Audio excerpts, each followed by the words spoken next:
Magandang araw po sa inyong lahat. Sa araw po na ito ay mapapakinggan po natin ang kwento ng may 30 taong gulang na binatang si Robin.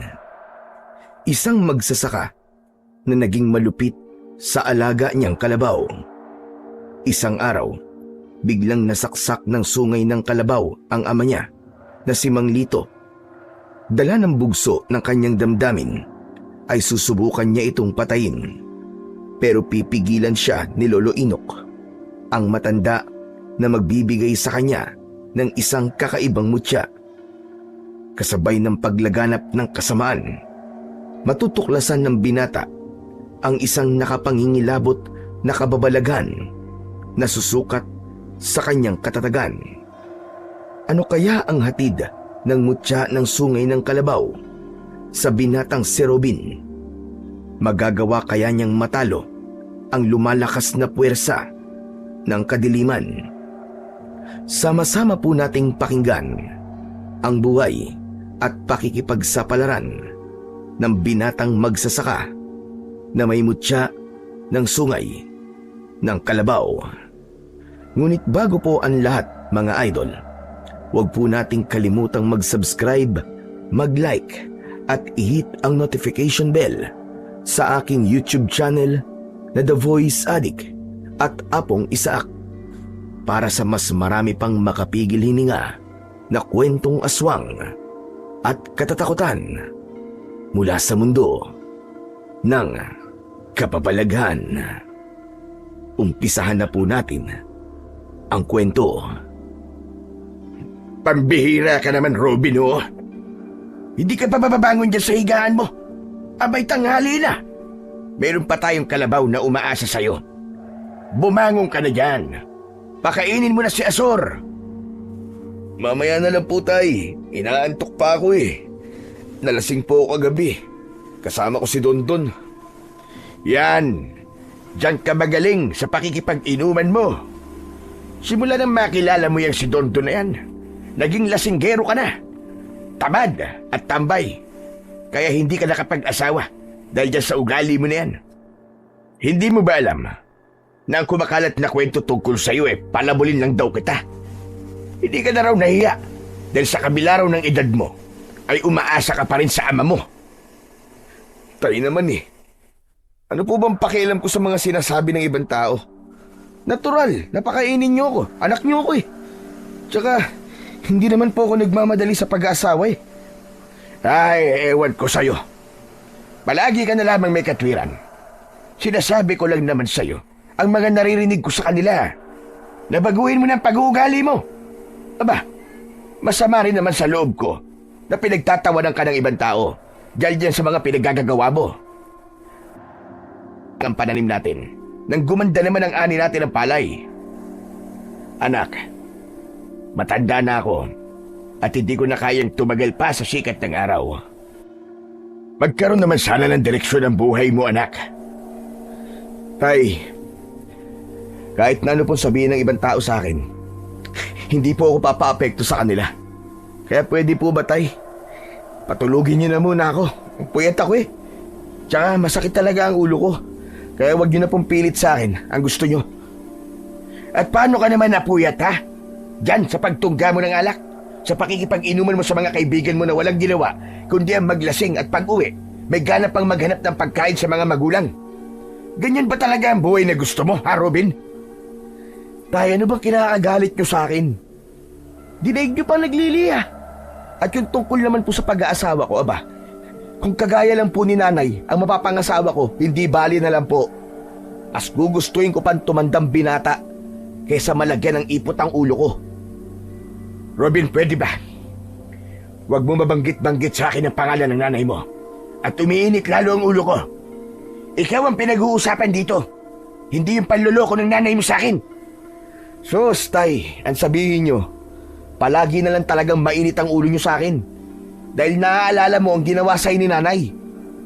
Kaya siguro pinagpalit kayo ni nanay sa ibang lalaki. Dahil dyan sa ugali nyo, palibasa, wala kayong kwentang asawa. Tuluyan nang naubos ang pasensya ni Mang Lito dahil sa sinabi na yon ng kanyang anak na si Robin. Hindi nito akalain na maririnig ang salitang yun mula sa kanyang anak. Nagulat naman si Robin sa biglang pagtama ng suntok ni Mang Lito sa kanyang muka. Hindi siya kagad nakapagsalita habang sapu-sapu ng palad ang umiinit niyang pisngi. Ang 30 taong gulang na binatang si Robin ay katulong ng kanyang ama sa pag-aasikaso sa bukid. Pero pagkatapos na magloko ang kanyang ina at sumama sa ibang lalaki, nagbago ito at hinayaan siyang mag-asikaso sa palayan. Tay, bakit niyo naman ako sinuntok? Nang magising ka sa katotohanan, hayop ka. Para maalala mo na ako pa rin ang tatay mo. Kaya umayos ka. Hindi ko na nagugustuhan ng mga salitang lumalabas dyan sa bibig mo. Kung sa tingin mo, isa akong walang kwentang asawa para sa nanay mo. Kahit kailan, hindi ako nagpabaya sa'yo bilang ama mo. Ibinigay ko sa iyo ang lahat.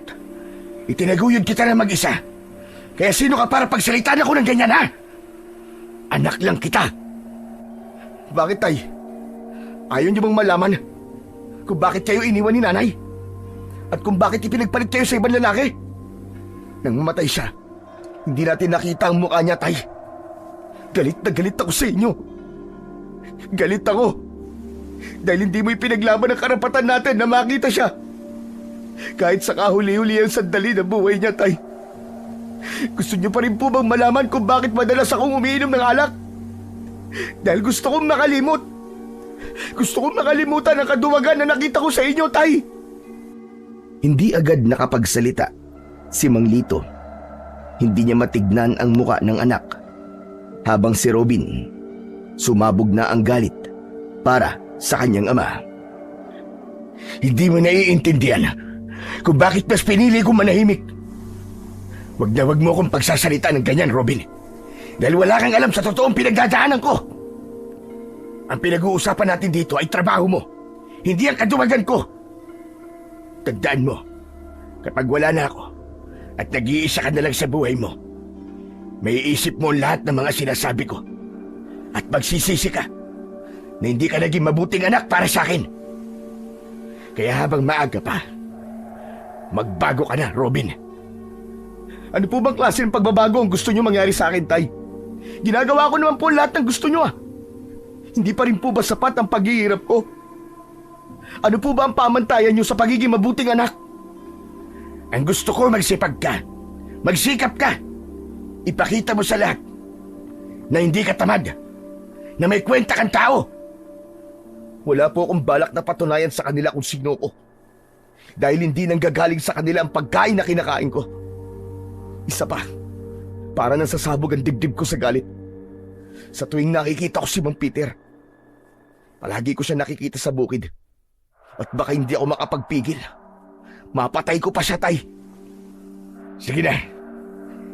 Ako na lang ang bahalang mag-asikaso kay Asur. Huwag ka munang pumunta sa palayan. Ibaba mo na ang ita ko. Maghintay ka na lamang dito. Hindi ko hahayaan na makapatay ka ng tao ng dahil sa akin. Kalimutan mo na ang nakaraan. Wala lang nanay mo para makipagtalo pa tayo kay Peter. Tapos na ang lahat, Robin. Mabilis na tumalikod si Mang Lito kay Robin. Naiwan ang binata habang natitigilan. Habang nakatanaw siya sa labas ng bintana, ay kita niya rin ang paglalakad papalayo ng ama niyang si Mang Lito. Pagkalipas ng ilang minuto, ay dumating naman ang kaibigan niyang si Dondon. Kasama niya palagi ang kaibigan sa pakikipag-inuman. Robin, nandiyan ba si Mang Lito? Wala siya rito, Dondon. Umalis siya kanina. Teka, ano ba kailangan mo sa kanya? Narinig ko kasi kanina si Mang Peter eh. Parang pinag-uusapan nila ang tatay mo. Kaya nag-alala ako. Ha? Bakit daw? Ano ba pinag-uusapan nila? Nasira ang palayan ni Mang Peter at ang tatay mo ang pinagbibintangan niya na gumawa nun, tol. Sinabsab ng kalabaw mo si Asur ang pananim niya at nagbanta siya. Napapatayin niya ang kalabaw mo at si Mang Lito. Hindi mo dapat hinayaan na mag-isa ang tatay mo, tol. Kaya tara na, Sundan natin siya. Subukan lang niya saktan ng tatay ko. At mapapatay ko talaga siya. Tama ng satsat, Robin. Kailangan na nating umalis. Ang mahalaga, maunahan natin sila kay Manlito. Nakita ko si Mang Peter Nagtungo sila sa palayan. Balak nilang saktan ng tatay mo. Kahit bilisan mo na, wala nang oras. Halos kalad ka rin ni Dondon si Robin palabas ng kanilang bahay. Pero hindi pa man sila natatagalan. Dumating ang mga kalalakihan. Nanlaki ang mga mata ni Robin nang makita ang kanyang ama na may dugo sa tiyan. Nilapitan niya si Mang Lito habang pangiwi-ngiwi ang muka nang dahil sa sakit. Tay, ano po nangyari sa inyo? Sino po may gawa nito? Si Mang Erwin ang sumagot sa tanong ni Robin dahil nahihirapan magsalita si Mang Lito. Sinabi nitong nasaksak daw ng sungay ng kalabaw ang kanyang ama. Tay, paano pong nangyari yun? Ano pong nangyari? Nagulat din ako sa kalabaw mo, anak. Hindi niya ako nakilala. Kaya sinuwag niya ako. Tay, patawarin niyo po ako, kasalanan ko po. Kung bakit nangyari po sa inyo. Pwede po bang padingin ang sugat niyo, Tay? Iniangat ni Robin ang damit ni Mang Lito at tumambad sa kanyang paningin ang malalim na sugat nito sa tiyan. Walang tigil sa pag-agos ang dugo nito na para bang gripo. Nanginginig ang kanyang mga kamay na muli siyang napasulyap sa muka ng kanyang ama. Humanda sa akin ang kalabaw na yun. Papatayin ko ang hayop na yun. Anak, teka, aksidente nangyari. Hindi mo kailangan saktan ng kalabaw. Walang isip yun. Hindi po aksidente nangyari sa inyo, Tay. Sinadya ng kalabaw na yun, nasaktan kayo. Tol, ano ka ba? Tama ang sinabi ni Mang Lito. Walang kasalanan ng kalabaw. Hindi niya alam ang kanyang ginagawa Ang mabuti pa siguro, ibaba na muna niyo si Mang Lito para malapatan na kaagad ng Pangunang Luna sa sugat niya. Dapat mahinto ang pagdurugo niyan. Tay, kailangan niyo po munang magamot kaagad. Hindi na. Huwag mo na akong alalahanin, anak. Kasama ko si paring Erwin. Siya lang gagamot sa sugat ko. Hindi naman malalim Kaya ko to. Kahit sinasabi ni Mang Lito na ayos lang ito, ay hindi pa rin mapalagay si Robin. Mas nangibabaw ngayon ang galit niya para sa alaga niyang kalabaw. Maya-maya pa ay inilalayan ng mga kalalakihan ang kanyang ama na maipasok sa loob ng kanyang silid para doon gamutin.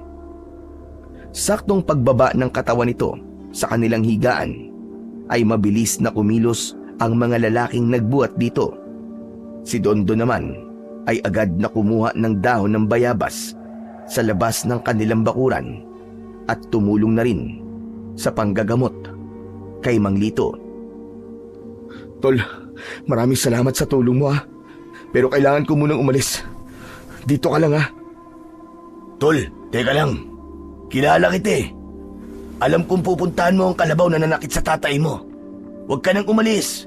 Mas kailangan ka ni Mang Lito rito. Hindi na ako makapaghihintay na hindi kami magkaharap ng kalabaw na yun, Tol. Lahat ng nanakit sa tatay ko, papatayin ko. Tol, luminahon ka muna. Hindi ganyan ang pagkakakilala ko sa'yo. Kung mahal mo ang tatay mo, sana ipakita mo yun sa pamamagitan ng pagtulong mo sa kanya sa bukid. Huwag mo na ituloy kung ano ang binabalak mo. Makinig ka sa akin, Tol. Dahil hindi sa lahat ng oras, dapat mong pairalin ang init ng ulo. Wala nang nagawa si Robin, kundi ang pakinggan ang sinabi ng kaibigan. Ibinaling niya ang kanyang atensyon sa kanyang ama na nakahiga sa katre at sinisimulan ng gamutin. Pagkalipas ng ilang sandali, ay natapos din sa panggagamot ang matandang si Mang Erwin. Saka lang nakahinga ng maluwag si Robin nang makitang huminto na ang pagdurugo sa sugat ni Mang Lito. Tol, kailangan ko na rin umalis Baka hinahanap na kasi ako sa amin Yung mga sinabi ko sa'yo kanina, Tol. Sana, wag mo nang ituloy. Hindi sumagot si Robin dahil gagawin niya talaga ang binabalak kanina. Pagkatapos magpaalam sa kanya ng kaibigan ay muling binalingan ni Robin ang kanyang ama. Sa pagkakataon na yon ay mahimbing na itong natutulog sa higaan. Nang matiyak niya na maayos at ligtas na ang kalagayan ni Mang Lito, iniwan niya ito saglit. Nilapitan niya ang kinaroroonan ng palakol. Binitbit niya yon at umalis sa kanilang bahay. Hindi siya nagpaalam sa mga lalaking tumulong sa kanyang ama. Tinahak niya ang daan papunta sa bukid. Pagkalipas ng ilang minutong paglalakad mula sa kanyang kinaroroonan, ay natanaw na niya ang kalabaw. Dumilim ang anyo ni Robin at mabilis na nilapitan ang hayop. Humanda ka ngayon sa aking kalabaw ka, dahil papatayin kita. Pagkalapit ni Robin sa kalabaw, abala pa rin ito sa pagsabsab ng damo sa lupa, habang nakadikit sa sungay nito ang dugo ni Mang Lito. Mahigpit niyang hinawakan ang palakol at akma na sanang papaluin niya ito sa ulo nang bigla siyang nakarinig ng kaluskos mula sa paligid. Nabitin sa ere ang hawak niyang palakol. Nagpalinga-linga siya, ngunit wala siyang nakitang ibang tao sa paligid. Tangka na sanang itutuloy ni Robin ang pagpalo sa ulo ng kalabaw nang biglang may nagsalita sa kanyang likuran. Itigil mo yan! Kung hindi pa na-aksidente ang iyong ama, hindi mo pa maiisip ang pagkakamali mo. Ngayon naman, papatayin mo ang kalabaw na yan dahil iniisip mo na kasalanan yan nangyari sa tatay mo. Wala kang karapatan na saktan ang kalabaw na yan, kaya't ibaba mo ang palakol. Humarap si Robin sa pinanggalingan ng boses. Ibinaba niya ang hawak na palakol at pinagmasdan ang kaharap. Isang matandang lalaki, may suot na salakot, may hawak na baston at kupasin ang damit. Teka lang, ano po ang karapatan niyo para pigilan ako sa gagawin ko? May karapatan ako dahil ako mismo nagbigay ng kalabaw na yan sa ama mo. Pero muntik niyang patayin si tatay. Ang dapat sa kanya ay mamatay. Nagkakamali ka. Walang kasalanan si Asur. Ang totoong may kasalanan sa nangyari sa tatay mo, walang iba kundi ikaw. Kung ginawa mo lang ng maaga ang trabaho mo, hindi mapapahamak si Lito. Kaya wag mong ibintang sa kalabaw na yan ang pagkakamali mo. Sa tono ng pananalita niyo, parang kilalang-kilala niyo ako ah. Oo, kilalang-kilala kita, Robin. Ikaw ang lalaking walang ibang inisip kundi ang magpasarap sa buhay mo. Kapag may iniutos sa iyo ang iyong ama, palagi kang natutulog. Kumikilos ka na parang pagong. Marami kang katuwiran para lang masunod ang gusto mo. Nagkakamali kayo sa mga sinasabi niyo. Wala kayong alam. Sino ba kayo? Tinatanong mo kung sino ako? Ako si Lolo Inok, ang nagmamalasakit sa mga kalabaw. Ibinibigay ko yan ang libre sa mga magsasaka at may karapatan akong bawiin ang hayop kapag alam kong hindi sila maayos na naaalagaan. Ngayon naman, ay tatanungan din kita. Sa inyong dalawa ng kalabaw, sino ang higit na may pakinabang? Kapag nasagot mo yan, pababayaan kitang patayin ang kalabaw. Parang sinampal ng 10 beses si Robin dahil sa tanong na yun ni Lolo Inok. Napayuko siya dahil alam niya na tama ang sinabi nito. Inalis ng matanda ang salakot nito sa ulo at lumingon sa kinatatayuan ng kalabaw. Pagkatapos ay tumingin sa kanya at nagsalita. Ang kalabaw na yan ay walang kasalanan. Hindi lamang niya nakikilala ang iyong ama, kaya hindi mo siya kailangang patayin. Balang araw, malalaman mo rin na malaki ang tulong ng kalabaw sa iyo. Kaya huwag mong pagbabalingan ng galit ang kalabaw na yan na ipinagkaloob ko sa inyong mag-ama. Sana hindi na tumaulit pa. Tama po kayo. Hindi na po ito mauulit, Tatang. Pasensya na po. Hindi ko ho sinasadya. Nagpapasalamat po ako sa inyo dahil sa pagbibigay ng pagkakataon na magkaroon kami ng sariling kalabaw. May sarili po akong dahilan, Tatang, kung bakit po ako nagkakaganito. Pero kahit kailan, hindi po ako naging pabayang anak para kay Tatay. Inaasahan ko, nagagampanan mo ng maayos ang pag-aalaga sa kanya. At sana, ito na rin ang huli nating pagkikita. Makahulugang sinulyapan ni Robin ang matanda habang nakatingin ito sa kanya. Ibinalik ni Lolo Inok ang salakot sa ulo at mabagal na naglakad papalayo sa kanya. Nabaling naman ang atensyon ni Robin sa nakatayong kalabaw. Nilapitan niya ito at hinaplos ang ulo.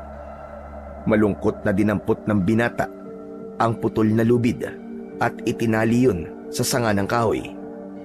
Nang matapos sa ginagawa, ay nagpasya na rin si Robin na umuwi sa kanilang bahay. Ngunit pagdating sa gitna ng kakawyan, pakiramdam niya ay may nilalang na nakasunod sa kanya. Kaya naman, tumigil siya sa kanyang paglalakad. Sino yan? Sino yan? May tao ba dyan? Walang tugon na natanggap si Robin, kaya ipinesya niyang ipagpatuloy na lamang ang kanyang paglalakad. Akma na sanang hahakbang si Robin nang bigla siyang nakarinig ng malakas na pag-angil mula sa kanyang likuran. Dahan-dahan siyang humarap at ganoon na lamang ang panlalaki ng kanyang mga mata nang tumambad sa kanyang paningin ang isang nilalang na may hawak na pugot ng ulo ng isang baboy ramo. Nakakapangilabot ang mabalahibo nitong anyo na ang dalawang pangil ay nakalabas pa sa bibig nito. May bahid pa yun ng dugo mula sa kinain nito habang nanlilisik ang mga mata. Para siyang nakaharap sa isang halimaw, nakahawig ng isang daga. Ang ulo nito hanggang sa dibdib ay sa daga at ang kalahating katawan nito ay sa tao. Pero mahahaba at matutulis ang mga kuko nito sa kamay at paa. Sino ka? Lumayo ka! Halimaw! May halimaw! Dala ng labis na takot ni Robin, tumakbo siya papalayo. Malalaki ang hakbang na tinahak niya ang masukal na kakahuyan. Wala na siyang pakialam kung saan pa siya mapunta. Ang mahalaga ay makatakas siya sa nilalang na humahabol sa kanya. Halos mabingi ang binata sa lakas ng kabog ng dibdib niya. Konti lamang ang pumapasok na sikat ng araw sa kakahuyan na yon. Kaya pakiramdam ni Robin ay para siyang tumatakbo sa malawak na kadiliman. Tulong! Tulungan niyo ako! May halimaw! Kahit malakas ang sigaw ni Robin, ay parang walang nakakarinig sa kanya. Sa paglingon niya sa hulihan ng kanyang daan, ay mas lalo siyang nanghilakbot nang makitang malapit na siyang abutan ng aswang na humahabol sa kanya. Diyos ko, hindi maaari ito! Tulungan niyo ako, Panginoon! Iligtas niyo po ako! Mas lalong binilisan ni Robin ang pagtakbo kahit nauubusan na siya ng lakas. Paulit-ulit siyang sumisigaw, humihingi ng tulong, ngunit patuloy lamang siyang hinahabol ng halimaw. Huwag mo na akong bahirapan. Bumalik ka rito. Kapag naubos ang pasensya ko sa'yo, dudurugin ko ang mga buto mo. Umaalingaw-ngaw ang malakas na pagsigaw ng halimaw. Habang hinahabol nito si Robin, umaasa siya na makikita niya ang matandang si Lolo Inok para siya ay iligtas.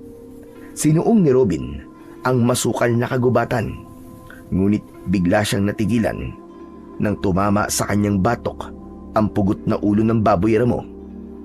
Alam ni Robin na ng mga sandaling yun ay nasa tabi na niya ang aswang. Hindi! Diyos ko! Tulungan niyo po ako! Tinubukan ni Robin na bumaling sa ibang direksyon para tumakbo. Pero tumigil siya sa paghakbang. Saan ka pupunta? Hindi ko hahayaan na mabuhay ka pa! Layuan mo ako! Halimaw ka! Layuan mo ako! Nakita mo na ang mukha ko. Hindi maaaring may makalam ng tungkol sa akin. Lumayo ka sa akin, halimaw ka! Lumayo ka! Kampun ka ng kadiliman! Sabihin mo na ang sabihin mo. Pero wala ka na magagawa. Dahil malapit na kitang patayin. Uunti-untiin ko ang laman mo at dudurugin ko ang mga buto mo hanggang sa mamatay ka. Diyan ka lang! Diyan ka lang! Huwag ka lalapit sa akin! Ngunit bingi ang halimaw sa mga sinabi ni Robin. Ngumisi ito na nagpalitaw pa sa malalagari nitong mga ngipin.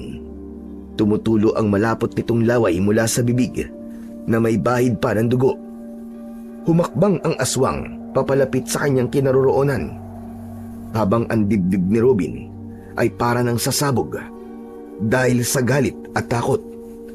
Bigla niyang naalala na hawak niya ang palakol, kaya iwinasiwas niya yon sa ere.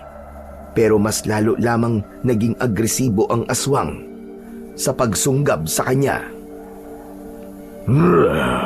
Ganyan nga. Lumaban ka lang para mas masarap ang lasa ng dugo mo. Ang gusto ko pa naman ay yung mainit-init para dugo na may bahid ng takot. Sige, subukan mo lumapit! Hindi ka sasantuin ng palakol ko! Tatagpasin ko talaga ang ulo mo!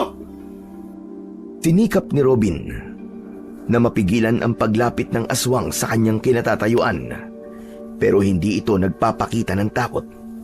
Idinipa nito ang braso habang umaangil na parang nauulol na aso. Hindi ko hahayaan na magtagumpay ka sa mga binabalak mo sa akin! Lalabanan kita! Halimaw ka! Sumugod si Robin sa aswang. Ipinalo niya rito ang palakol, ngunit nahawakan nito ang kanyang kamay. Inagaw nito ang palakol at ibinato sa lupa. Naramdaman niya ang pagbaon ng kuko nito sa kanyang balat. Masyado kang mahina para lumaban sa akin. Ako naman ngayon ang aatake sa'yo. Isang malakas na pagsuntok ang isinalubong ni Robin sa papasugod sa kanyang aswang. Tumama yun sa mukha ng aswang. Nabitiwan nito ang kanyang braso. Nang makakita ng pagkakataon, ay muli siyang tumakbo papalayo rito. Ngunit nahawakan nito ang kanyang damit. Bitiwan mo ang damit ko! Makawalan mo ako! Masyado mo akong pinahihirapan. Hindi ka na makakatakas. Huwag mo na subukan lumaban. Isang malakas na pagsuntok ang tumama sa sikmura ni Robin. Namilipit siya sa sakit. Halos kapusin siya ng paghinga, habang ang mabahong singaw ng katawan ng kaharap ay nalalanghap niya na parang amoy ng nabubulok na laman ng hayop. Kasunod ng pagkagat nito sa kanyang balikat. Gumuhit ang sakit mula sa unti-unting pagbaon ng pangil nito sa kanyang laman. Wala na siyang nagawa ng mga sandaling yon, kundi ang sumigaw ng malakas. Tulong! Tulungan niyo ako!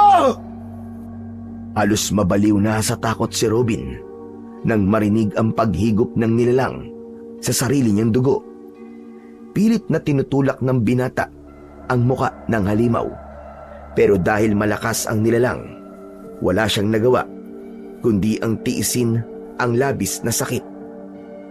Nakakagat pa rin ito sa kanyang balikat na parabang sabik na sabik sa lasa ng dugo ng tao. Hayop ka! Sa oras na mga takas ako, papatayin talaga kita! Ako mismo ang papatay sa'yo! Pinapangako ko yan! Tinanggal ng aswang ang bibig nito sa kanyang balikat, kaya naramdaman ni Robin ang pamamanhid ng kanyang sugat.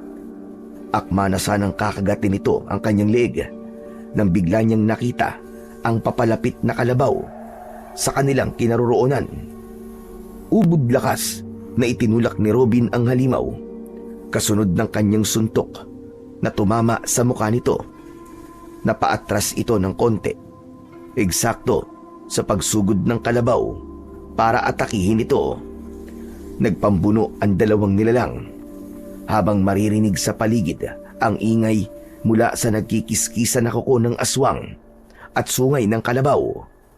Patuloy sa pagsuwag si Azur sa kalaban nito, samantalang si Robin naman ay napaluhod sa lupa.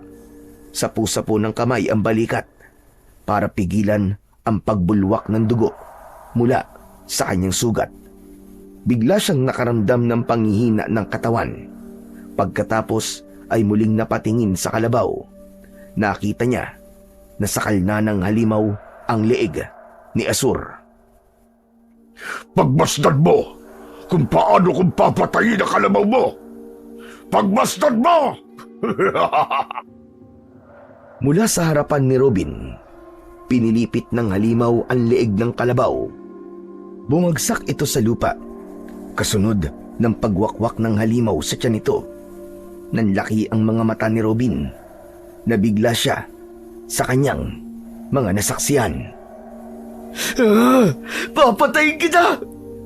Pinatay mo ang kalabaw ko! Masarap pala ang dugo ng kalabaw, pero mas masarap ang dugo mo! Parang binayo ng 10 maso ang dibdib ni Robin nang makitang patay na ang alaga niyang kalabaw na si Azur. Kahit masakit ang sugat niya sa balikat, sinugod niya ang halimaw na mukhang daga. Sinuntok niya ito ng paulit-ulit. Tumama ang mga yon sa mukha nito at sinipa sa tiyan. Ngunit hindi man lang natinag ang aswang. Umalingaw-ngaw ang angin nito sa buong kakahuyan. Isang malakas na pagsakal sa kanyang leeg ang ginawa nito. Umangat ang kanyang paa sa lupa. Isang pagkakamali na nakita mo ko sa ganitong itsura. Hindi ang tulad mo at sisira sa lahat ng mga plano ko. Hindi ka magtatagumpay. Kapag nakatakas ako sa'yo, papatayin kita! Tandaan mo yan! Papatayin kita! Ngumisi ang halimaw na nagpalitaw sa malalagari nitong mga ngipin. Nakita niyang tumulo ang malapot nitong laway na may bahid pa ng dugo. Ibinuka nito ang bibig, ngunit biglang may tumama na baston sa batok ng nilalang. Nabitiwan nito si Robin at hinarap ang matandang si Lolo Inok. Layuan mo ang lalaking yan! Ako ang harapin mo! Hindi ka na makakapagtago sa akin! Dahil sa wakas, nahanap na rin kita! Gulat at takot na napaatras ang halimaw nang makita si Lolo Inok. Mabilis itong tumakas at tumakbo papunta sa kakahuyan. Hindi ito hinabol ng matanda dahil mas inuna nitong tulungan siya. Saka lang naramdaman ni Robin ang sakit ng kanyang katawan. Bigla siyang naglaway at nanginginig ang mga kamay. Hinawakan siya ni Lolo Inok para alalayan na tumayo. Lolo Inok, tulungan niyo ako.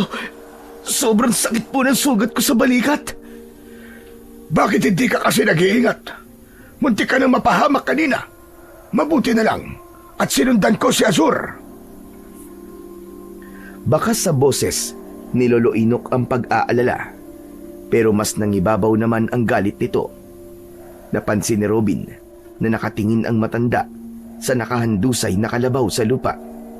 Nakaluwa ang bituka nito at naliligo sa sariling dugo. Wala na tayong magagawa sa kalabaw na yan, Robin. Ibinuwis niya ang buhay niya para sa'yo. Ang mahalaga ngayon ay madala kita sa bahay ko. Nasa panganib ka dahil sa hawa ng aswang. Ayaw pa sanang umalis ni Robin dahil sa alaga niyang kalabaw. Pero kakaiba ang nararamdaman niya sa sugat niya sa balikat. Pakiramdam niya ay nandidilim ang kanyang paningin. Biglang nanigas ang kanyang binti. Diyos ko, kumakalat ng lason sa katawan mo. Pilitin mong makapaglakad ng maayos, Robin. Konting tiis na lang. Malapit na tayo sa bahay. Hindi maipaliwanag ni Robin ang sakit na nararamdaman. Pakiramdam niya ay may mga insektong gumagalaw sa kanyang balikat. Lolo Inok, aray, hindi ko na po kaya ang sakit. Sobrang sakit na po. Abay, tiisin mo para mabuhay ka. Paglabanan mo iyo. Magsasalita pa sana si Robin nang bigla siyang nabuwal sa pagkakatayo. Abnormal na tumirik ang kanyang mga mata at nanigas na rin ang kanyang panga. Lahat ng mga yon ay hindi kayang kontrolin ng katawan niya. Naramdaman niya ang kamay ni Lolo Inok. Pilit siya nitong itinatayo hanggang sa tuluyan ng magkikikisay ang katawan ni Robin. Dala ng labis na sakit ay nawalan na siya ng malay. Nagising si Robin sa matigas na higaan. Sumalubong sa kanyang pang-amoy ang singaw ng insenso at kamangyan. Nagmulat siya ng kanyang mga mata. Nakita niya ang matanda na naglalagay ng dinikdik na luya sa kanyang balikat. Huwag ka na munang kumilos. Baka matanggal ang gamot. Mabuti na lang at naagapan ko ang pagkalat ng hawa at laso ng aswang. Lolo Inok, pasensya na po. At namatay si Asur nang dahil sa akin. Ano po bang klaseng halimaw ang umatake sa akin kanina? Sila ang aswang na kung tawagin ay hagibis. Isang nilalang na pumapatay ng tao at hayop. Meron din silang kakayahang maging normal na tao sa araw. Hindi sila mga pangkaraniwang aswang. Dahil kaya nilang magpalit-palit ng anyo batay sa kanilang kagustuhan. Magagaling silang magtago, kaya mahirap silang mahuli. Sigurado kung wala siyang balak na buhayin ka kanina. Kagaya ng ginawa niya sa kalabaw mo. Wala siyang awa. Lahat ay pinapatay niya. Lalo na kapag nagugutom siya sa lasa ng karne ng tao. Nabanggit niyo po kanina na matagal niyo na pong hinahanap ang aswang na hagibis. Gaano na po siya katagal na namiminsala ng mga tao, Lolo Inok? Sa tingin ko'y matagal na. Itinatago lamang niya ang kanyang ginagawa. Pagkatapos mong makita ang mukha niya, hindi ka na niya tatantanan. Papatayin ka talaga niya. Kaya unahan mo siya, Robin. Matutulungan kita sa bagay na yan. Hindi na po ako natatakot sa kanya. Talagang hahanapin ko po siya, Lolo Inok. Sa ginawa niya sa kalabaw ko, lintik lang na walang ganti. Ako mismo ang papatay sa kanya. Huminahon ka muna. Hindi lahat ay idinadaan sa init ng ulo. May paraan para mapatay ang halimaw na yon. Paano po, Lolo Inok? Sabihin niyo po sa akin. Hindi sumagot si Lolo Inok sa tanong na yon ni Robin. Mabilis itong tumayo at lumapit sa lamesa. Kinuha nito ang 2 sungay ng kalabaw at iniabot yon kay Robin. Teka, sandali lang po, Lolo Inok. Huwag niyo pong sabihin kay Asur po ang mga sungay na yan. Tama ka, Robin. Kunin mo ito at makinig ka sa mga sasabihin ko sa'yo. Tinanggap ni Robin ang mga sungay ng kalabaw. Nagtataka siyang napasulyap sa muka ni Lolo Inok. Pagkatapos ay umalis ito sa harapan niya at lumapit sa lumang aparador ng matanda. Binuksan ni Lolo Inok ang aparador at meron itong kinuha na isang maliit na bote na halos kasing taas ng kanyang daliri. Maliit lamang yun na may laman na kulay asul na likido sa loob. Kunin mo rin ang bote na to. Ingatan mo at isama sa sungay ng kalabaw. Para saan po ang bote na yan, Lolo Inok? Ito ang pinaghalong katas ng dugo ni Asur at ang dugo mo kanina mula sa kagat ng aswang. Ito rin ang dahilan kung bakit takot sa akin ng aswang kanina. Dahil kilala niya ako bilang isang antingerong pumapatay sa mga lahi niya. Magagamit mo to laban sa kanila. Kailangan mo lang ng kakaibang lakas at tapang ng loob. Bakit niyo po sinasabi sa akin ang bagay na yan? Dahil ikaw ang pinili ni Asur para pagkalooban ng mahiwagang sungay ng kalabaw, napapatay sa mga aswang na hagibis. Dahil sa ikaw ang pinili niya, sa iyo ko rin ipinagkakaloob ang boteng ito. Ang mga yan ang kukumpleto para makabuo ka ng mutya ng sungay ng kalabaw. Pero kailangan mong magsagawa ng ritual sa lugar kung saan namatay si Asur. Yun ay pagbibigay ng basbas sa mutyang mabubuo sa loob ng bote na to. Paano po naging kakaibang kalabaw si Asur, Lolo Inok? Teka, naguguluhan po ako sa mga sinasabi niyo eh.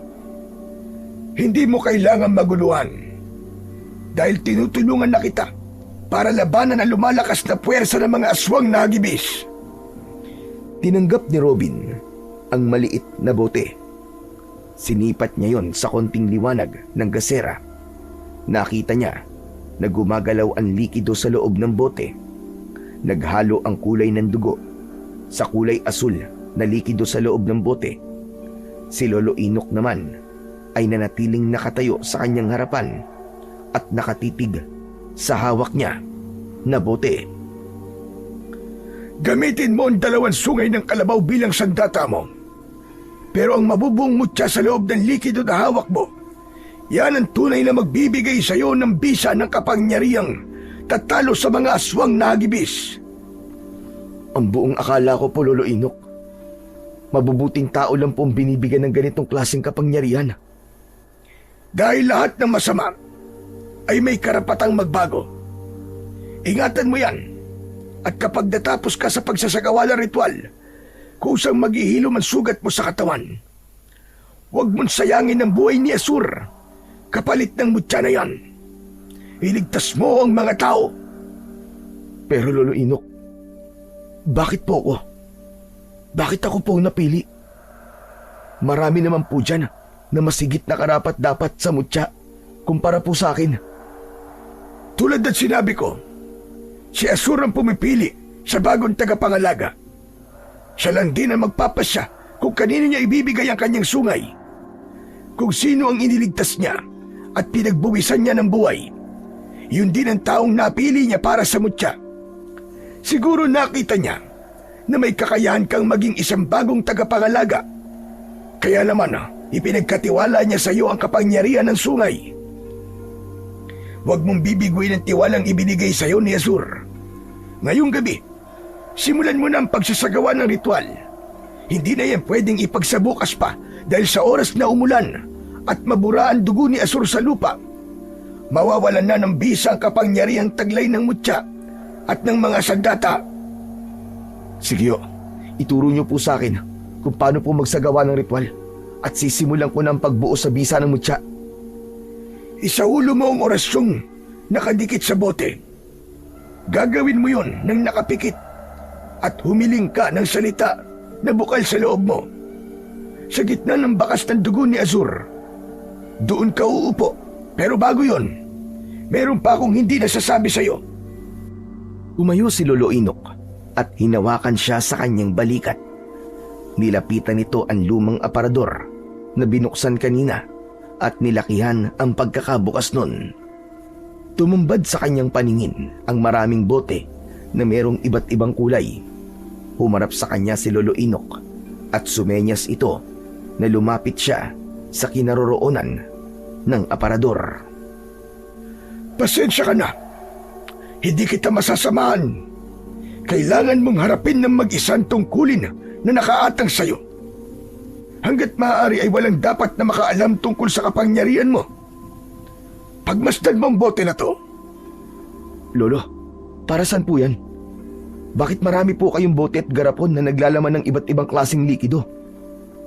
Hindi yan likido, Robin. Isa itong kulungan ng mga nilalang na napapatay ko. Lahat ng mga nilalang na napatay ng mutya ng sungay ng kalabaw ay dito ko ikinukulong. Ano po? Teka, sandali lang po, Lolo. Paano naman po nangyari yun? Paano po nagkasya ang mga nilalang sa maliit na bote na yan? Sagrado ang bote na yan, Robin. Dati akong antingerong ermitanyo na naghahanap ng masasamang nilalang na maikukulong ko sa mga boteng yan. Lahat ng pinapatay ko, nagkakaroon ng hiwalay na usok batay sa kanilang kakayahan. Sa oras na masugatan mo sa katawan ng aswang na hagibis, gamit ang sungay ng kalabaw, kusang magbubukas ang takip ng bote at hihigupin ito ang malausok na enerhiya ng aswang. Kaya magkakasya talaga siya sa loob. Ang ibig niyo pong sabihin ang bote po na ibinigay niyo sa akin ay hindi lang basta nagbubuo ng mutya, kundi kulungan din po to ng mga nilalang na mapapatay ko. Ganun ho ba? Tama ka. Kaya nga ipinakita ko sa iyo ang mga boteng ito. Isa na lang na bote ang walang laman. Malapit na itong makumpleto. At saka, gusto ko rin malaman mo na hindi magiging madali ang panganib na haharapin mo. Alam mo ba ang ibig sabihin ng salitang hagibis? Kung bakit yun ang pangalan ng aswang nakakalabanin mo? Hindi po, Lolo Inok. Wala po akong ideya. Ang hagibis ay salitang naglalarawan sa mabilis. Dahil mabilis sila sa lahat ng bagay. Umatake, pumatay, at magpalit ng anyo. Pero nag-iisang kahinaan nila ay ang mutya ng sungay ng kalabaw. Ngayong alam mo na kung gaano sila kalupit. Tugisin mo sila, Robin. Simulan mo na ang pagsasagawa ng ritual. May tiwala ako sa iyo, Robin. Gagawin ko po ang lahat para hindi po masayang ang pagbubuwis ng buhay ni Asur. Isang tapik sa balikat ang itinugon ni Lolo Inok sa sinabi ni Robin. Pagkatapos ay isinara nito ang pinto ng aparador. Inihanda ng binata ang lahat ng kanyang dadalin. Saka nagpaalam kay Lolo Inok. Mabilis siyang naglakad papunta sa kakawyan. Tanging ang liwanag lang ng buwan ang nagsisilbi niyang tanglaw sa daan. Maigpit ang kapit niya sa sungay ng kalabaw, habang ang bote ay inilagay niya sa kanyang bulsa. Pagkalipas ng ilang minutong paglalakad, nakarating siya sa gitna ng kakawyan. Nakita niya ang bakas ng dugo sa lupa, ngunit wala na ang katawan ng kalabaw. Naupo siya sa gitna nito. Inilapag niya rin sa kanyang tabi ang dalawang sungay. Nakapikit ang mga mata ni Robin habang dahan-dahan na itinaas ang bote, kasabay ng pagsambit ng orasyon at panalangin na siya lamang ang nakakarinig. Nagsusumamo ko sa kalikasan. Dinggin mo ang aking kahilingan. Ikaw ang maging sandata ko laban sa kasamaan. Isang pakiusap na magbibigay sa akin ng lakas at bisa para sa mutya. Umihip ang malakas na hangin at dumampi sa kanyang balat ang lamig nito. Tumayo si Robin habang hindi nagmumulat ng mga mata. Isang malakas na pagsigaw mula sa lalamunan ni Robin ang kumawala. Pagmulat niya ng kanyang mga mata, ay nagulat siya nang makitang lumutang ang sungay ng kalabaw sa kanyang harapan, habang ang boteng hawak niya umiinit at kumukulo ang likido sa loob nun. Dala ng labis na gulat, napaatras siya ng hakbang. Biglang lumabas ang kulay asul na usok mula sa bote. Bumalot yon sa nakalutang na sungay at nabuo ang isang bato. Ano to? Paanong nangyari to? Ang bato na kumikislap sa kanyang harapan ay panay ang paglagablab na parabang nasusunog na kuryente. Hindi natakot si Robin. Hinawakan niya ang bote ng maigpit. Ang nakalutang na sungay ng kalabaw ay naglao sa kanyang harapan, pati na ang bote sa kanyang kamay, at naiwan ang bato na hindi nawala sa loob ng kanyang palad. Teka, nasa na yun? Nasa na yung bote? Akala ko ba doon ko'y kukulong ang halimaw na mapapatay ko? Pinagmasdang mabuti ni Robin ang bato sa kanyang kamay, pero hindi pa man siya natatagalan sa pagkakatayo sa lugar na yon. Biglang nagpakita ang mga nilalang na taong daga. Umaangil ang mga ito na handa ng sumunggab. Saktong paglundag ng isang aswang sa kanyang kinatatayuan, muling lumitaw ang sungay ng kalabaw sa kanyang palad. Bago pa makalapit sa kanya ang aswang, nasaksak niya na ito sa dibdib. Kung ganun, lilitaw lang ang dalawang sungay kapag nasa panganib ako at may aswang sa paligid. Dali-daling isinilid ni Robin ang mutya ng sungay ng kalabaw sa kanyang bulsa, habang nakatutok sa kalaban ang kanyang sandata. Magmula sa gabing ito, ako nang makakalaban nyo. Mga anak kayo ng dilim. Humanda kayo sa akin. Agad na sinugod ni Robin ang mga kalaban. Ang unang humarap sa kanya ay agad niyang inatake ng saksak sa tiyan at dibdib. Bumagsak ang mga ito habang nagkikikisay ang katawan. Humakbang siya papalapit sa mga natitigilan na nilalang, habang ang mga mata ni Robin ay nagliliyab sa galit. Sige, lapit lang! Hindi ko kayo aatasan! Mga tinamaan kayo ng lintik! Habang papasugod si Robin, hindi niya agad naiwasan ang biglang paghaba ng dila ng mga aswang. Pumulupot yun sa kanyang kamay na may hawak sa sungay ng kalabaw.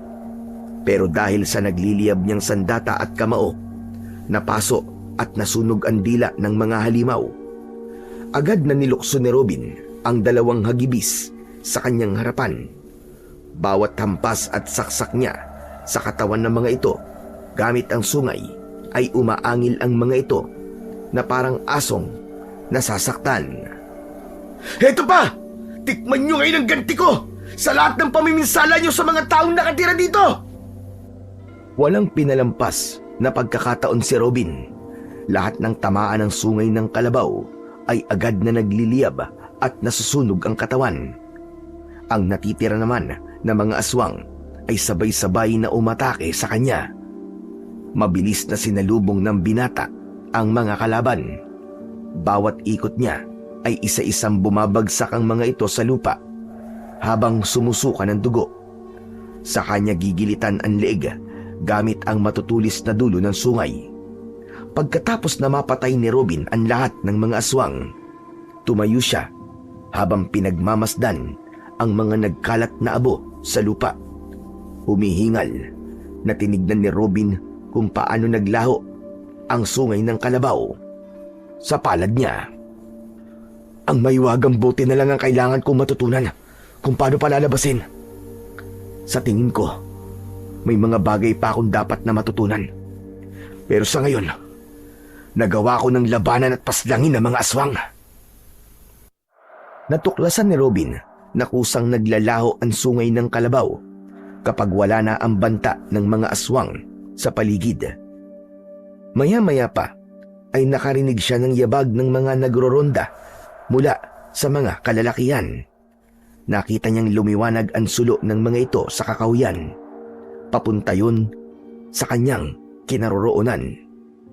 Nagsalubong ang paningin nilang dalawa ni Dondon. May dala itong sibat at sulo na kawayan. Tol, Diyos ko! Akala ko kung napaano ka ni. Nandito ka lang pala. Alam mo bang nag-aalala na sa'yo si Manlito? Pasensya ka na, Tol, ha? Hinahanap ko kasi si Asur eh. Nawawala siya. Hindi ko tuloy alam kung paano to ipapaliwanag kay tatay eh. Nagsinungaling si Robin sa kanyang kaibigan dahil yun lang ang naisip niyang paraan para maniwala ito sa kanyang dahilan. Mabuti na lang at naniwala naman ito. Kung ganun, hanggang ngayon hindi mo pa rin pala nahahanap si Asur. Naku, malalagot ka na talaga kay Manglito niyan, Tol. Paano ba nawala si Asur? Baka naman pinatay mo siya. Ano ka ba, hindi ko magagawa yun, Tol. Maniwala ka. Pagdating ko talaga sa palayan, wala na siya, Tol. Hindi ko talaga alam kung saan siya hahanapin eh. Eh di ba nga sabi ni Manglito, nang mangyari ang pagsuwag sa kanya ni Asur, ay napatid dito ang tali. Baka naman natakot yung kalabaw at nagpakalayo-layo na. Sumang-ayon na lang si Robin sa sinabi ng kanyang kaibigan. Pagkalipas ng sandaling katahimikan, ay nagpasya ang dalawa na sumama muna sa mga nagrorondang tanod. Habang ang dibdib ni Robin ay para ng binabayo ng maso. Madalas din ang paglingon niya sa paligid dahil sa pag-aalala na baka bigla silang salakayin ng mga aswang na hagibis. Pagkatapos nilang makarating sa dulo, ay bigla na lang naramdaman ni Robin ang pag-iinit ng mutya sa kanyang bulsa, kasunod ng paglabas ng 2 sungay sa kanyang mga kamay. Tol, humanda ka. May mga nilalang sa paligid natin. Huwag kang hihiwalay sa tabi ko. Ano? Teka, Tol. Bakit ganyan naman ang kilos mo? Para kang ewan sa itsura mo, ah. Nagtaka si Robin sa sinabi na yon ni Dondon. Tiningnan rin ng binata ang kanyang kamay na may tangan ng nagliliwanag na sungay ng kalabaw. Kung ganun, hindi mo nakikita ang sandata sa mga kamay ko? Ano ka ba naman, Tol? Ano bang pinagsasasabi mo? Napalunok ng laway si Robin. Hindi siya makapaniwala na siya lang pala ang nakakakita sa sungay ng kalabaw. Isa pa, Tol, tigilan mo na nga ako sa mga paganyan-ganyan mo. Nakakatakot ka na. Kanina ka pang balisa. Tsaka, ano ba yung nasa balikat mo, ha? Biglang naalala ni Robin na nasugatan siya sa balikat. Kinapa niya yon at nagtaka nang maramdaman na wala na ang sakit. Totoo ang sinabi sa kanya ni Lolo Inok. Naghilom nga ang sugat niya pagkatapos magkaroon ng bisa ang mutya ng sungay ng kalabaw. Maya-maya pa ay biglang nagbago ang amoy ng ihip ng hangin. Tol, oo nga no. Mukhang tama ka nga.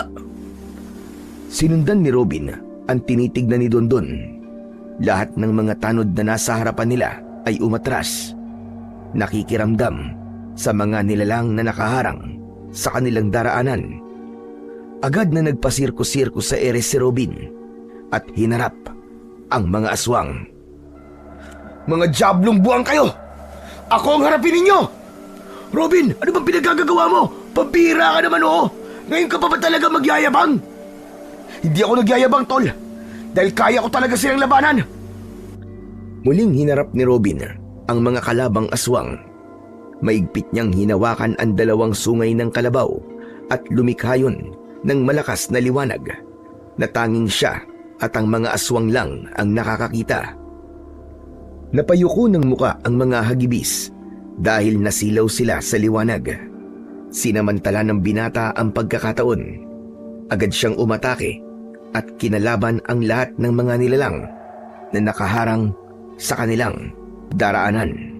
Bawat palo ng sungay sa katawan ng mga nilalang ay umaangil ang mga ito na parabang asong nasasaktan. Bumagsak ang mga ito sa lupa at agad na nasunog ang katawan. Doon sa likod nyo! May mga halimaw!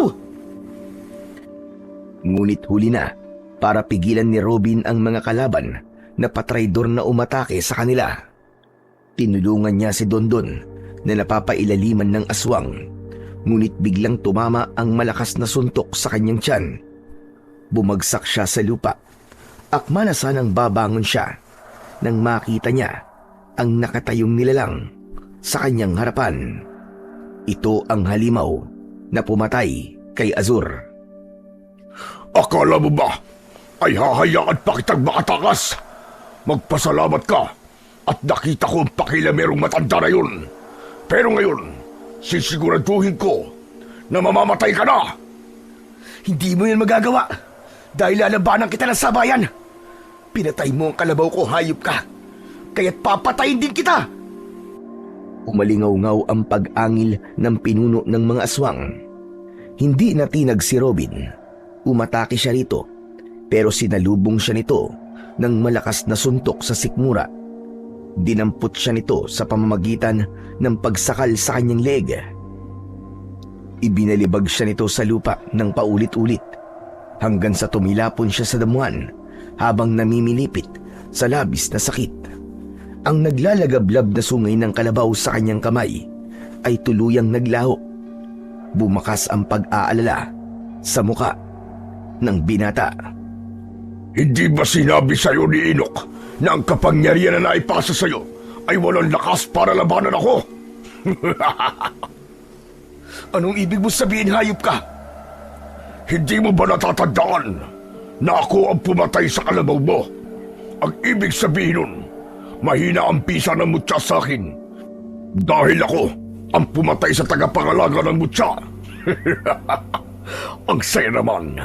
Akala ko ba may panlaban na siya para sa akin? Sabihin mo sa matandang yun, hindi niya ako mahuhuli. Hindi siya magtatagumpay na maikulong ako sa bote. Kaya siguro gumamit siya ng mauuto na kagaya mo.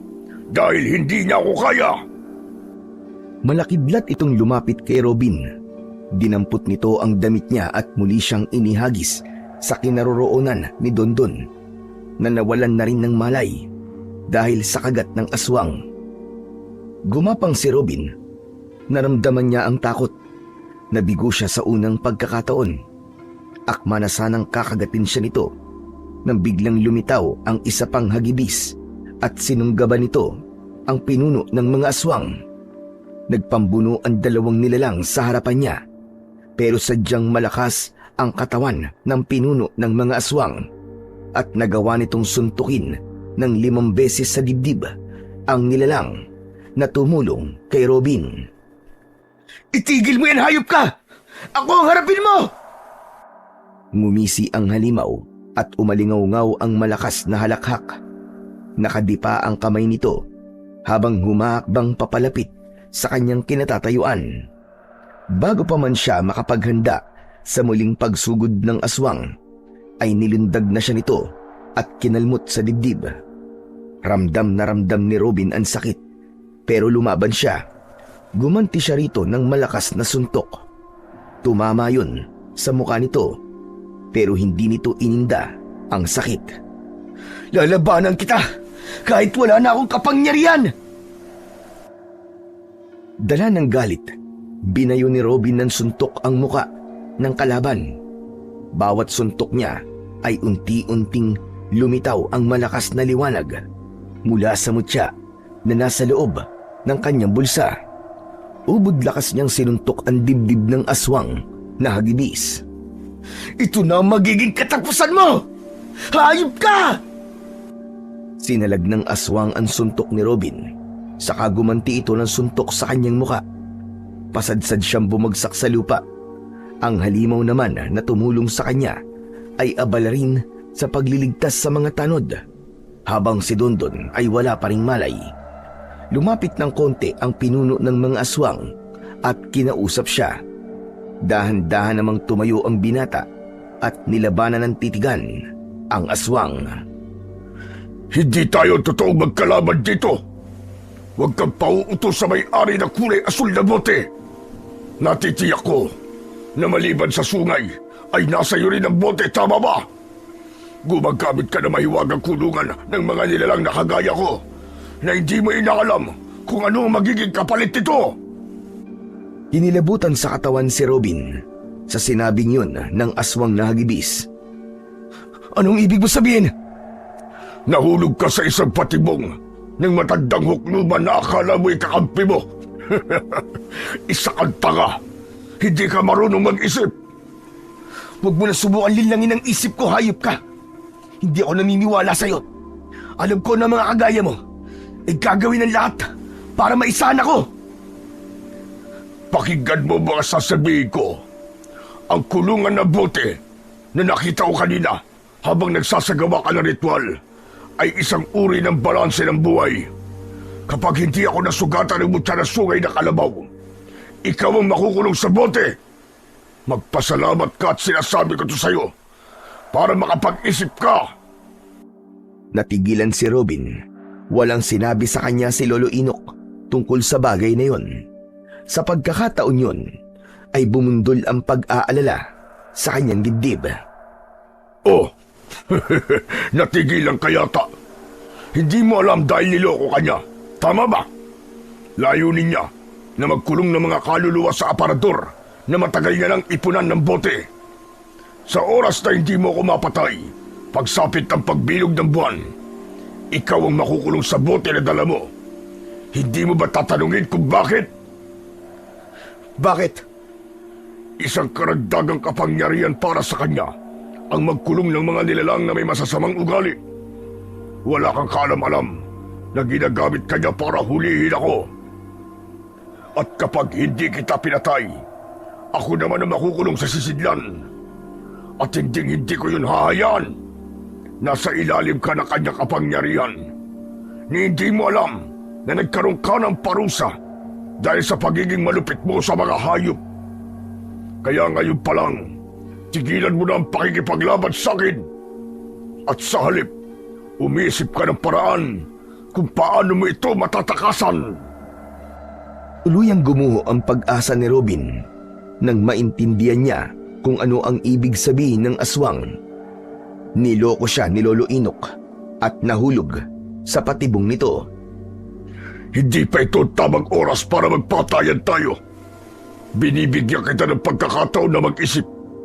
Isipin mo muna ang sarili mo. Dahil pagkatapos mong mahawakan ng bote, mutya at sungay ng kalabaw mula kay Asur, kailangan mong uminom ng dugo ng tao sa loob ng 2 araw. Dahil kung hindi, matutulad ka sa akin. Magiging aswang ka habang buhay at tutugisin ng matandang yun para ikulong din. Tuluyan nang umalis ang mga aswang na hagibis sa kanyang harapan. Naguguluhan siya at natitigilan. Akala niya maililigtas ang sarili sa hawak niyang mutya. Hindi dapat ako nagtiwala sa kanya.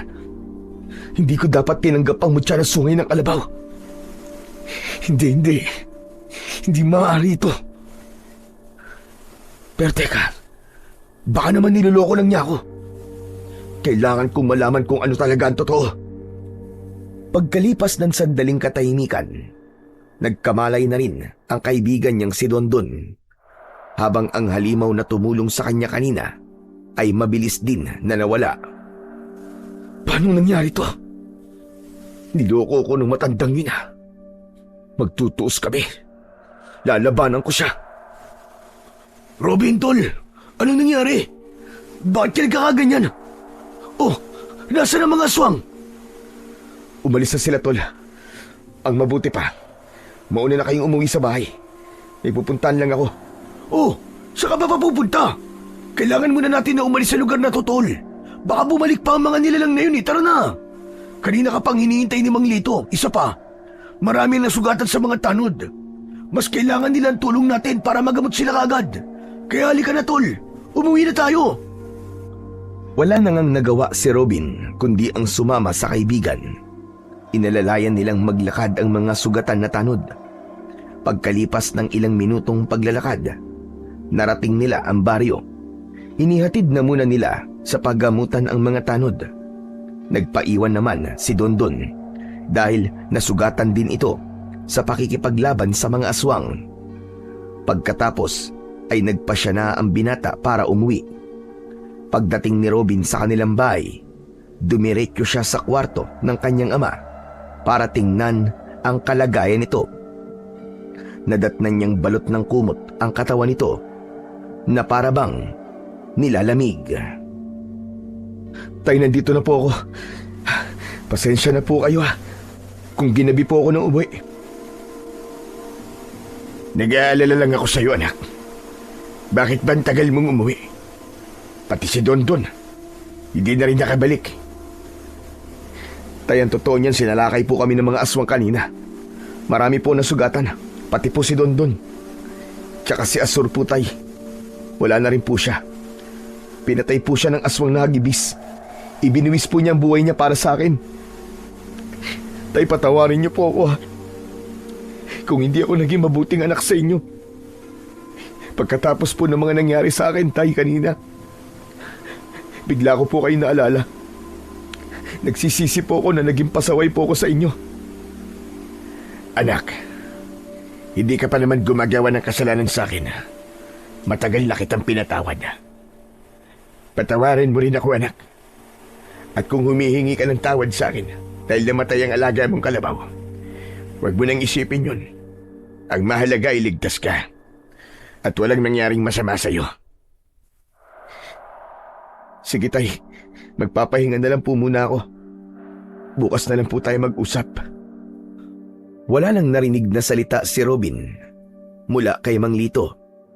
Sa halip ay mas binalot nito ng kumot ang katawan.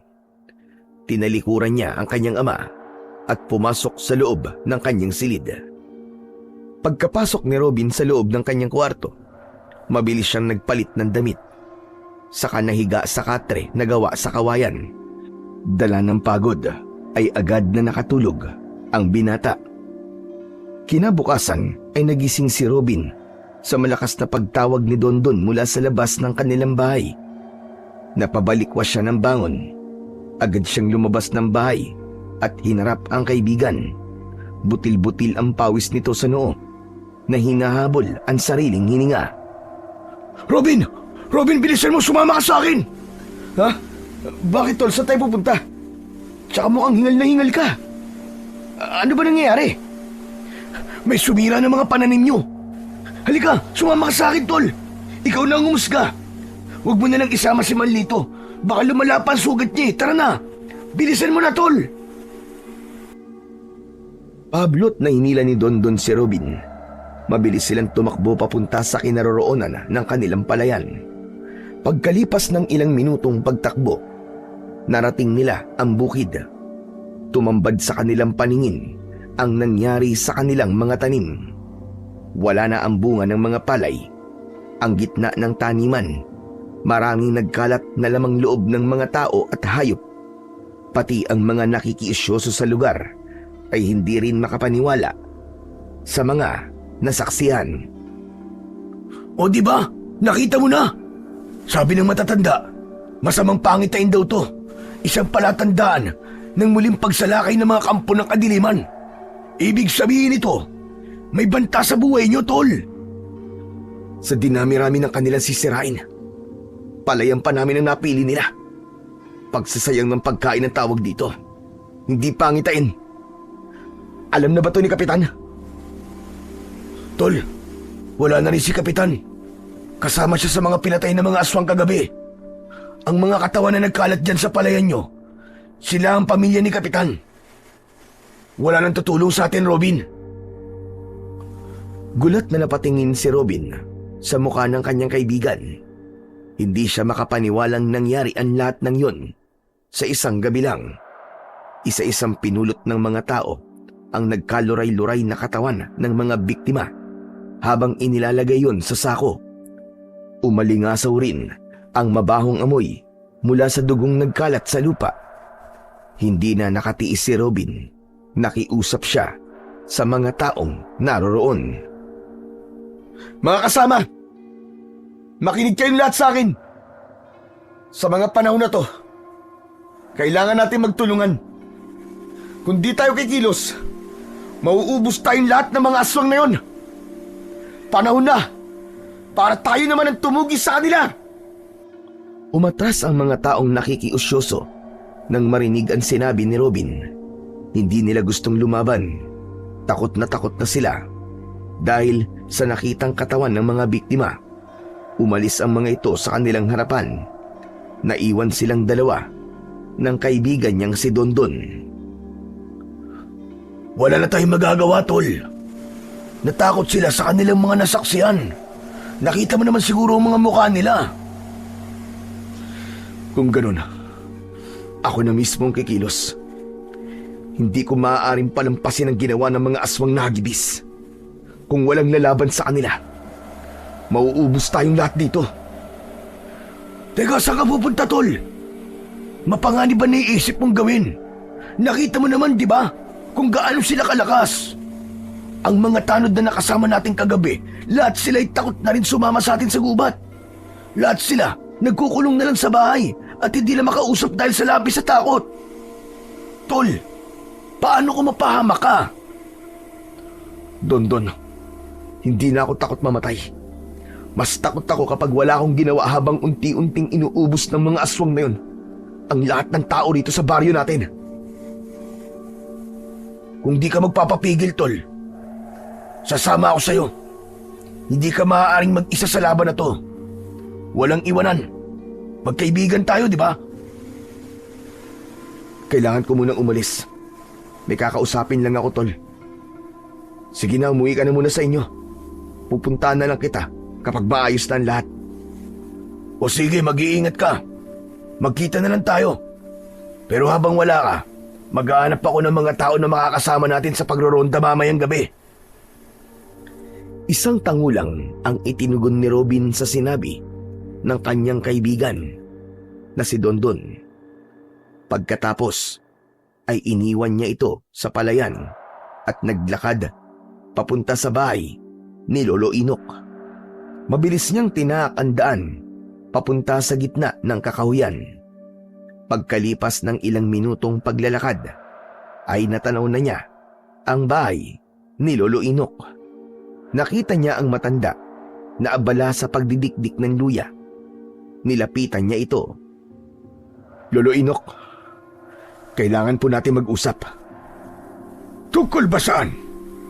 Tsaka, kumusta nangyari sa'yo kagabi? Nagawa mo ba ang ritual?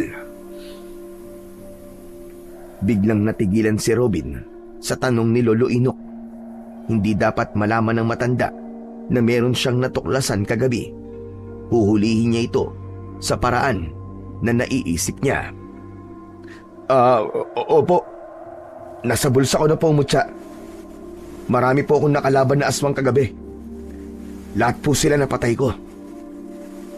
Pero Lolo Inok, ang hindi ko po maintindihan, biglang naglaho ang lahat ng mga ibinigay niyo sa akin. Maliban sa mutya na nasa bulso ko. Bakit po nangyari yun? Dahil hindi mo pa nakokontrol ang kapangyarihan ng mutya. Halika, sumunod ka sa akin. May ipapakita ako sa'yo. Tumayo si Lolo Inok at pumasok sa loob ng bahay. Kasunod si Robin. Kailangan niyang gawin yun para malaman kung ano ang totoong motibo ng matanda sa pagtulong sa kanya. Pagpasok niya sa loob ay tumambad sa kanyang paningin ang nakabukas na aparador. Tumigil ang matanda sa tapat nito. Halika, lumapit ka iyo para mas maintindihan mo kung bakit ko to ginagawa. Lumapit si Robin sa matanda at itinuro nito ang kulay pulang bote. Nakita ng binata na mas matingkad na ang kulay ng mga yon.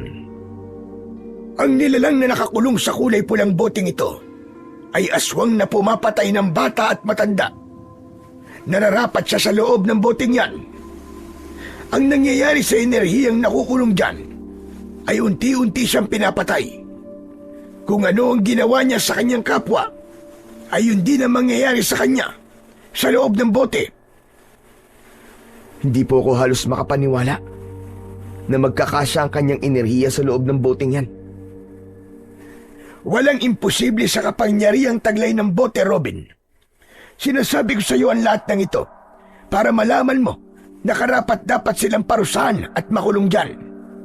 Pero Lolo Inok, tanong lang po, paano naman po ang mga tao na malupit sa mga hayop? Saan po sila makukulong? Sa kulay asul na bote, nakagaya ng hawak mo, diyan sila makukulong. Lahat ng kumakain ng tao o hayop, pati ng nagiging malupit sa hayop, siya ang ikinukulong sa boteng nasa iyo. Magpapakita ang bote sa kamay mo sa oras na kaya mo nang kontrolin ang kapangyarihan mo. Kagaya ng sungay ng kalabaw. Unti-unti nang nagiging malinaw kay Robin ang lahat. Napansin niya na merong iba pang bote na naroroon. Hindi na siya nakapagtanong dahil isinara na ng matanda ang pinto ng aparador. Halika rito. Maupo ka. Lolo Inok, bakit niyo po ba ginagawa to? Bakit parang sobra ang galit niyo sa masasamang nilalang? Dahil itinakwil ako ng sarili kong pamilya. Itinuring nila akong masamang nilalang. Pinagmalupitan nila ako dahil ang buong akala nila ay ako ang aswang na pumapatay sa mga tao. Dala ng labis na sama ng loob ko, isinumpa kong papatayin ko ang lahat ng mga aswang. Pinag-aralan ko ang paggawa ng sagradong kulungan dahil gusto ko silang gantihan lahat. Naging isa akong manunugis ng mga aswang. Ipinangako ko sa sarili ko na wala akong ititira sa kanilang lahat. Kaya kapag nakumpleto na ang bote sa loob ng aparador, babalik ako at itatapon ko sa kanilang harapan ng mga bote na yan. Patutunayan ko na nagkamali sila sa paghusga sa akin. Ang ibig niyo po bang sabihin, ang bote pong nasa akin, ang kukumpleto sa naipon yung enerhiya ng mga aswang? Tama ka. 2 hagibis ang dapat na makulong dyan, Robin. Kusang papasok ang kanilang enerhiya sa loob ng bote. Sa oras na masugatan mo sila gamit ang sungay ng kalabaw. Mag-iingat ka dahil susubukan nilang guluhin ang isip mo. Kahit na anong mangyari, huwag kang maniniwala sa mga sinasabi nila. Mas lalong nagulo ang isip ni Robin. Dahil sa sinabi na yon ni Lolo Inok, hindi niya alam kung sino ba talaga ang dapat niyang paniwalaan. Sige po, gagawin ko po ang lahat para matulungan kayo. Maraming salamat, Robin. Una pa lang, ay alam ko nang ikaw ang makakatulong sa akin. Sige Lolo Inok, kailangan ko na pong umuwi. Baka hinahanap na po ako ni tatay eh. O siya, sige. Ikaw ang bahala. Mag-iingat ka. Huwag mong kalimutan ang mga paalala ko sa'yo. Pagkatapos magpaalam, ay umalis na si Robin. Pagkaraan ng ilang minutong paglalakad, narating ng binata ang kanilang tirahan. Diretso siya sa silid ni Mang Lito na hindi pa rin bumabangon sa kinahihigaan. Tay, nandito na po ako. Tay, kumusta na po ang pakiramdam nyo? Maayos na ang pakiramdam ko, anak. Kailangan ko lang siguro magpahinga. Akma na sanang tatayo si Robin nang biglang lumitaw ang sandata sa kanyang mga kamay. Napalingon siya sa gawi ni Mang Lito. Bumundol ang kaba sa kanyang dibdib. Tay! Diyos ko! Bakit, Robin? May problema ba, anak? Hindi na hinintay ni Robin na magsalita si Mang Lito. Inalis niya ang kumot na nakataklob sa katawan ng kanyang ama. Tumambad sa kanyang paningin ang katawan nito.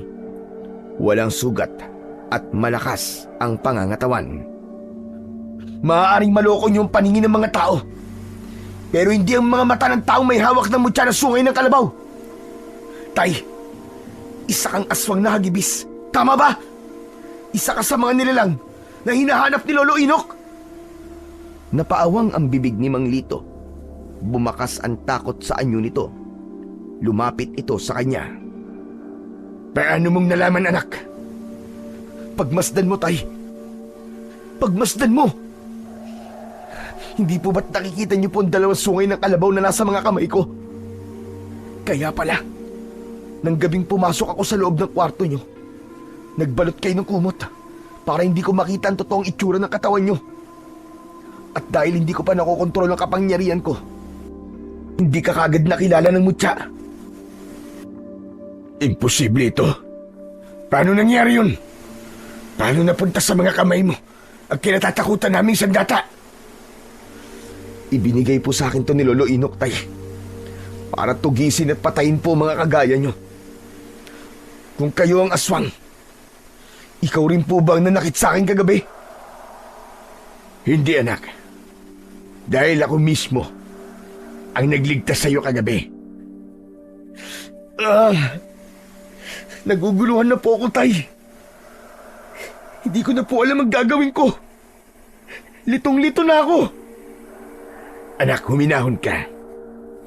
Hindi kami masamang nilalang. Pinagdaanan na rin namin ang mga nangyari sa iyo. Bago kami naging aswang, naging manunugas din kami na kagaya mo. Kung hindi ako nagkakamali, hawak mo ang bote, tama ba? Opo, tay. Matandang babae rin ba nakausap mo? Ang nakausap ko po ay matandang lalaki. Si Lolo Inok po. Diyos ko, malakas na ang kanyang kapangyarihan dahil nagagawa niya na magpalit-palit ng muka.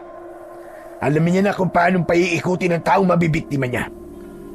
Sinabi rin ba niya sa'yo na kailangan mong humuli ng nilalang para ikulong dyan sa boteng hawak mo? Opo. Sinabi niya sa akin ng mga yan. Kung ganun, nahulog lamang po pala ako sa patibong ng matandang yun. Oo anak, tama ka. Ginamit ka niya para mahuli ako. Siya ang hari ng kadiliman sa mundo ng mga engkanto.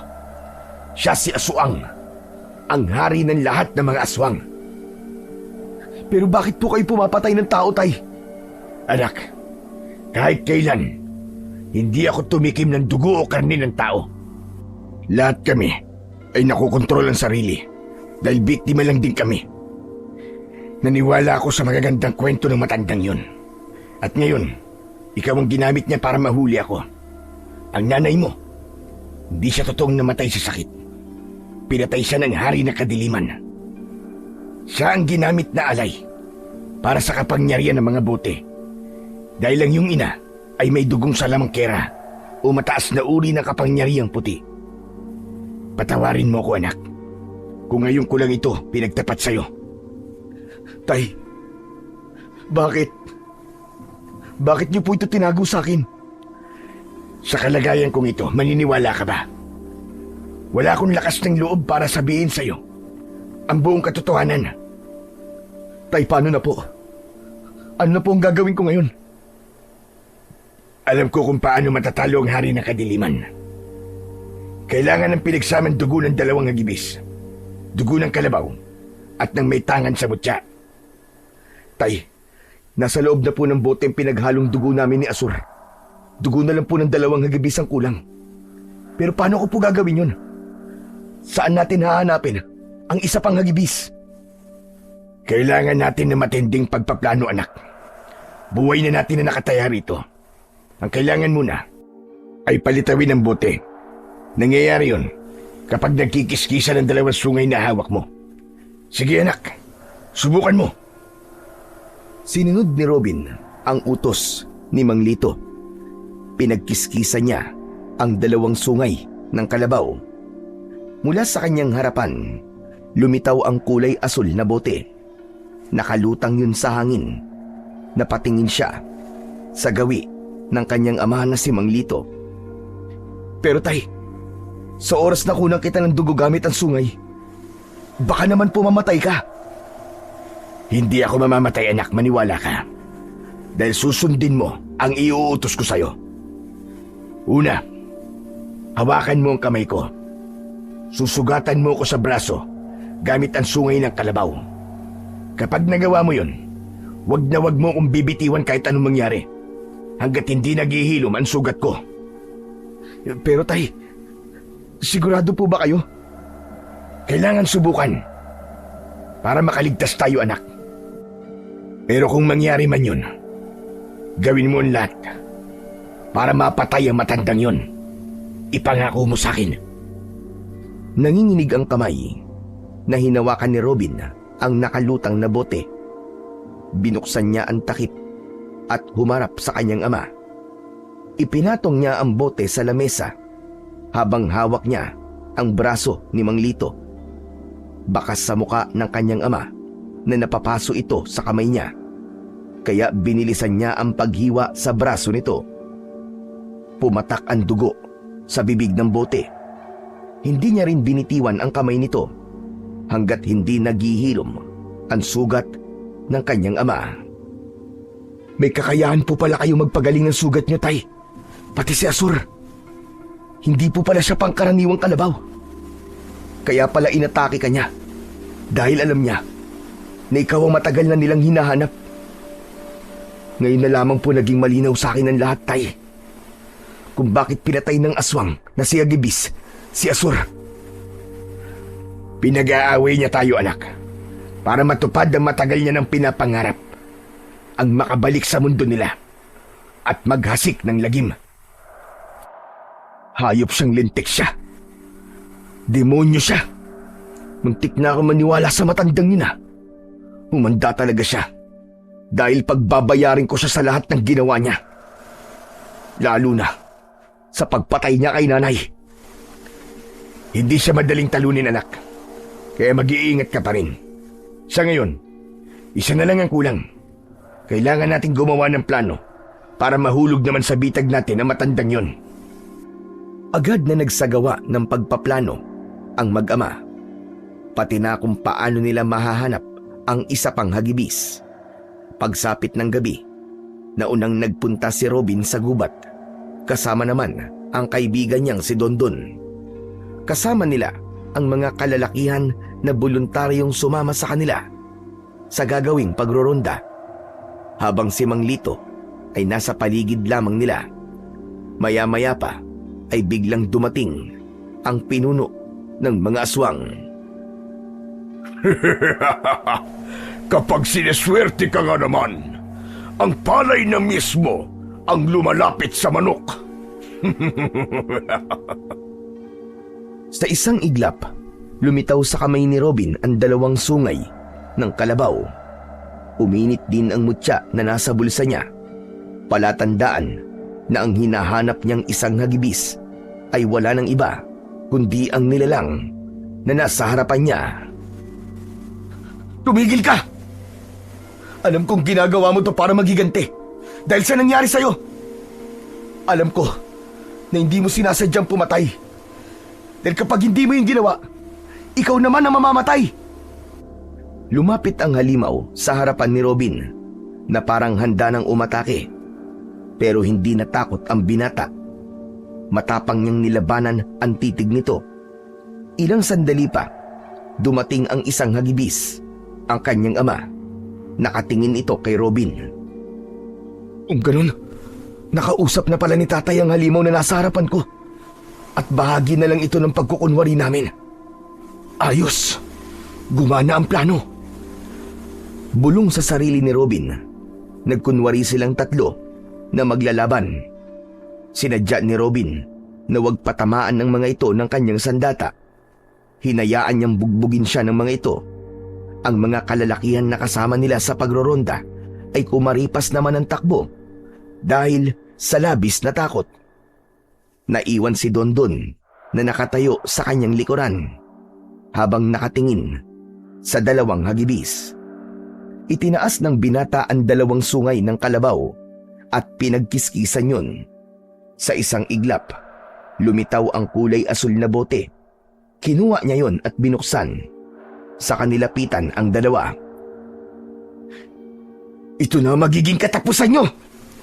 Makukulong na kayong 2 sa boteng to! Ano pang hinihintay mo, Tol? Patayin mo na ang 2 yan! Bilisan mo! Akma na sanang sasaksakin ni Robin ang 2 hagibis nang bigla siyang pinigilan ni Dondon. Inagaw nito sa kamay niya ang kulay asul na bote. Sa lakas ng pagkakatabig nito sa kanyang kamay, tumalsik siya sa damuhan. Nagulat silang 3 sa biglang pagbabago ng anyo ni Dondon. Sa isang kisap mata, si Lolo Inok ang nakita nilang nakatayo sa kanilang harapan. Nakangisi habang may 2 sungay sa ulo, kahawig ng sungay ng kalabaw. Sa wakas, nahuli ko rin kayo! Akala ba ninyo ay di ko malalaman na gawa-gawa lamang ninyo ang paglalaban ninyo? Pambihira! Alam na ninyo kung paano ko tatalunin! Lumiwanag ang mga mata ni Lolo Inok at lumapit ito sa nakahigang si Robin. Naninigas ang buo niyang katawan dahil sa kapangyarihang taglay ni Lolo Inok. Babawiin ko ang mutya sa'yo! Traitor ka! Ikaw ang traidor, hayop ka! Ikaw si Dondon! Ginamit mo lang ako. Pinatay mo rin ang nanay ko. Magbabayad ka sa lahat ng ginawa mo sa pamilya ko! Siya pala ang pumatay kay Nancy. Ako mismo ang papatay sa kanya! Sinamantala ni Robin ang pagkakataon. Nilabanan niya ang malakas na mahika ni Lolo Inok. Iniangat ng binata ang kanyang kamao para suntukin ito sa muka. Tumilapon ito sa damuhan at agad na nilapitan ng 2 hagibis. Pinagtulungan ng mga ito na bugbugin ng matanda. Binawi ni Mang Lito ang kulay asul na bote kay Lolo Inok, pero biglang sinakal nito ang 2 aswang. Umangat ang mga paa nito sa lupa habang nagpupumiglas. Kung hindi mo kayang gawin, Ako ang magkukulong sa kanila sa bote! Ibaba mo ang tatay ko, demonyo ka! Ako ang harapin mo! Ngunit hindi pinakinggan ng aswang na si Lolo Inok si Robin. Sa halip, malakas nitong ibinilibag ang dalawa sa lupa. Namilipit ang mga ito nang dahil sa labis na sakit. Pero si Mang Lito, ibinato nito sa kanya ang bote at nasambot niya yon. Anak! Gawin mo na! Mag-iingat ka! Ginawa ni Robin kung ano ang plano nila. Mabilis siyang nagpasirko-sirko papunta sa kinaroroonan ng isa pang hagibis na si Mang Peter. Mabilis niyang hiniwa ang braso nito habang hawak niya ang kamay nito. Pumatak ang dugo nito sa bote. Nagbago ang kulay ng liwanag habang ang mutya ng sungay ng kalabaw sa kanyang bulsa ay nagsimulang kumawala sa loob. Si Lolo Inok naman, na nagbalak na pigilan si Robin, ay agad na sinunggaban ni Mang Lito. Nagpambuno ang dalawang aswang at nasugatan ang kanyang ama. Sakto ng paghilom ng sugat ni Mang Peter, bumitaw si Robin at hinarap niya si Lolo Inok. Sige, patayin mo siya, Robin! Palayain mo mga katulad ko naging biktima niya! Patayin mo ang demonyo na yan! Sa isang iglap, nawala ang pagiging aswang ng dalawang hagibis dahil nakulong na ang dugo ng mga ito sa bote na hawak-hawak ni Robin. Hindi maaari ito! Hindi kayo magtatagumpay sa mga binabalak nyo! Hindi nyo ko mapipigilan! Anong hindi? Huli na! Nagawa na namin tatlo na pagkaisaan ka. Kaya ikaw ang makukulong sa bote na to at ibabalik ka namin sa mundo nyo! Diablong buang ka! Ang dami mong pinahirapan na inosenteng buhay! Mamatay ka na!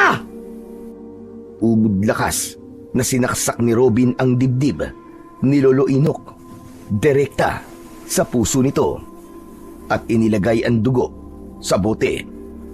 Kasunod ng pagdukot niya sa kanyang bulsa ng mutya ng sungay ng kalabaw, ibinaon niya mismo sa sugat ng matanda ang mutya ng sungay ng kalabaw.